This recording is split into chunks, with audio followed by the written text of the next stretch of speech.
Até que o inconsciente seja tornado consciente, ele continuará a dirigir sua vida e você o chamará de destino. Carl Jung, imagine um mundo onde tudo o que você nega em si mesmo controla suas escolhas sem você perceber. Parece ficção? Não é. Carl Jung chamou isso de sombra, a parte da psique que rejeitamos, escondemos, mas que nunca desaparece. Ela é o depósito dos impulsos, desejos e traços que julgamos inaceitáveis. E aqui está o aviso: ignorá-la não a enfraquece. Pelo contrário, ela cresce no escuro. A sombra não é um monstro, é simplesmente o que foi excluído da luz da consciência. Pense naquele colega que irrita sem motivo aparente, ou no político, que denuncia corrupção, mas cai em escândalos. Hipocrisia? Não. É a sombra agindo. Quando não reconhecemos nossa própria agressividade, projeção é o resultado.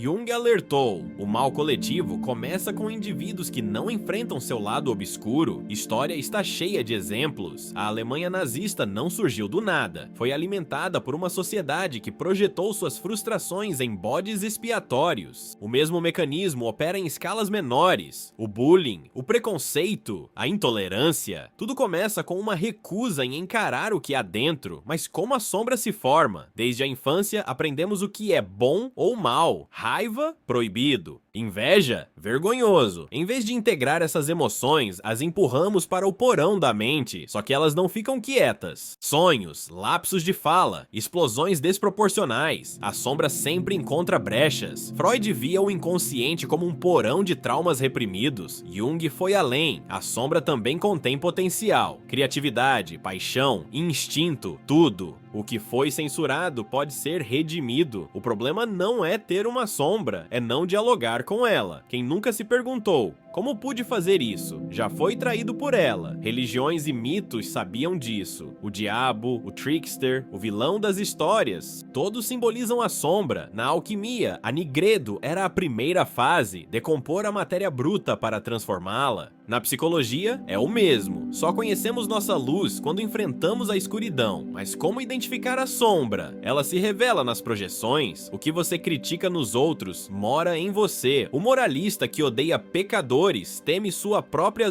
luxúria. O pacifista radical pode esconder raiva não resolvida. Jung dizia: tudo o que nos irrita nos leva a um entendimento de nós mesmos.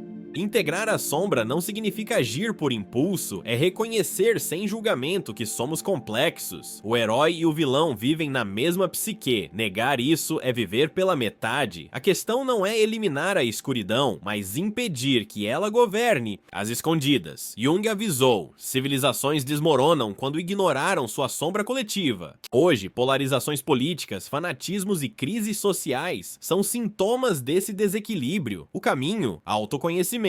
Sem isso, repetiremos os mesmos erros, vestidos de novas justificativas. O primeiro passo é simples: observe o que você evita sentir. Quem desperta sua raiva instantânea?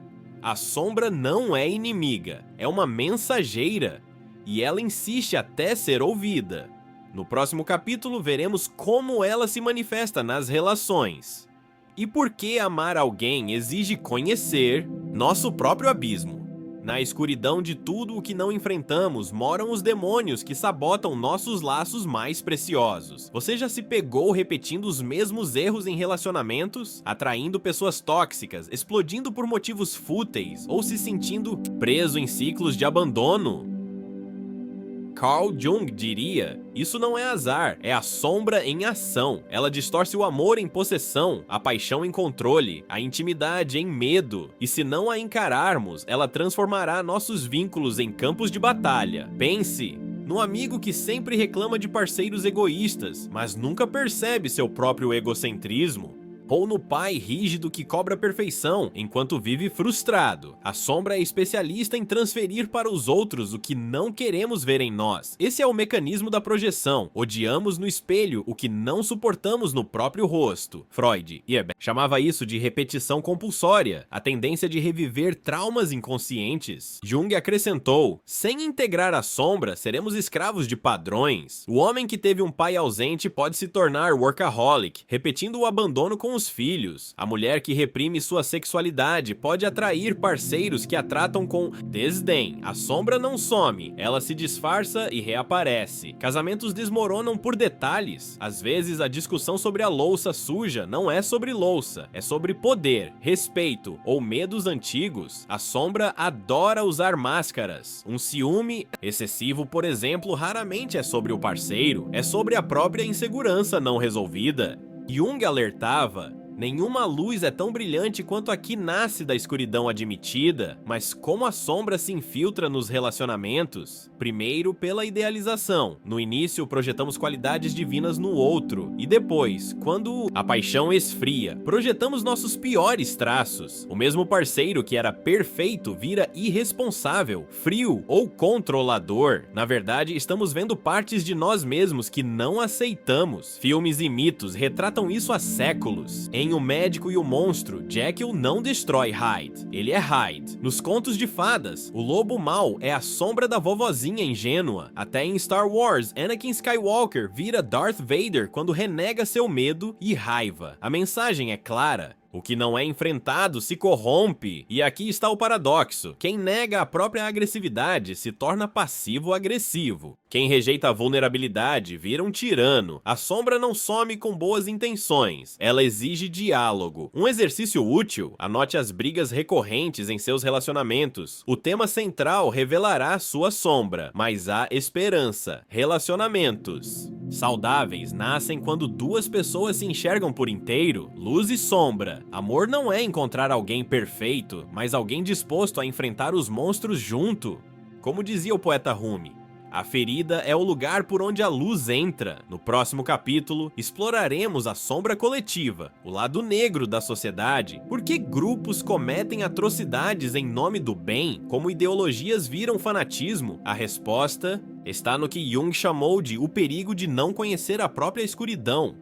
O mal maior do mundo não vem das pessoas más, mas daqueles que se permitem tornar-se cúmplices do mal sem enfrentá-lo em si mesmos. Imagine uma multidão, pessoas comuns, pais, trabalhadores, vizinhos. Agora, observe essa mesma multidão, queimando livros, espalhando ódio ou aplaudindo um ditador. Como isso acontece? Carl Jung tinha uma resposta: a sombra coletiva. Quando indivíduos não confrontam sua própria escuridão, ela se acumula no inconsciente da sociedade e explode em formas monstruosas. A história está cheia desses momentos. A Inquisição, os genocídios, os linchamentos. Em todos, pessoas comuns justificaram atrocidades em nome de Deus, justiça ou progresso. Jung estudou isso profundamente. Quando a sombra não é integrada, ela busca um bode expiatório. Judeus, bruxas, imigrantes, minorias. Sempre há alguém para carregar a culpa que ninguém quer assumir. Mas como uma sociedade desenvolve uma sombra? Primeiro, pela negação coletiva. Um país que se vê como o mais correto do mundo está maduro para a projeção. Os Equality pregam liberdade, mas tem um histórico de escravidão. A Europa fala de direitos humanos, mas colonizou continentes. Isso não é hipocrisia, é a sombra nacional agindo. Países, como pessoas, têm lados que não reconhecem. A propaganda política sabe disso. Hitler não conquistou a Alemanha falando de ódio, mas de grandeza. Usou o orgulho ferido dos alemães após a Primeira Guerra para canalizar raiva e medo. Jung previu: quando um povo não lida com sua própria escuridão, alguém oferecerá um inimigo para odiar. E o pior, quem está possuído pela sombra coletiva acha que está do lado certo. Religiões também não escapam. A mesma fé que prega amor pode gerar intolerância, cruzadas, jihad, perseguições. Tudo começa quando o sagrado vira desculpa para negar impulsos violentos. Jung via isso como um sintoma. Deus não é o problema é o homem que usa Deus para não olhar para si mesmo. E o que isso tem a ver com você? Tudo. Vivemos em tempos polarizados. Redes sociais são máquinas de projeção. Esquerdistas chamam direitistas de fascistas. Direitistas chamam esquerdistas de comunistas. Ninguém assume sua própria agressividade. Jung diria: o fanático não é aquele que acredita demais, mas aquele que não duvida de si mesmo. Mas há um antídoto. Sociedades saudáveis permitem autocrítica. A Alemanha pós-nazismo ergueu monumentos ao Holocausto. Não para se humilhar, mas para lembrar. Isso também somos nós. Integrar a sombra coletiva não é fraqueza. É a única forma de evitar repetir tragédias. E o que você pode fazer? Comece questionando seus próprios julgamentos. Quando você rotula um grupo como o mal, desconfie. Toda vez que alguém diz, o problema do mundo são os X, a sombra está falando. O verdadeiro desafio, reconhecer que o mal não está só nos outros, está na capacidade humana universal de destruir e criar. Título, veremos como transformar a sombra em aliada, por que artistas, líderes e pessoas comuns que enfrentaram seus abismos deixaram legados imortais. Como dizia Jung, não se ilumina imaginando figuras de luz, mas tornando a escuridão consciente.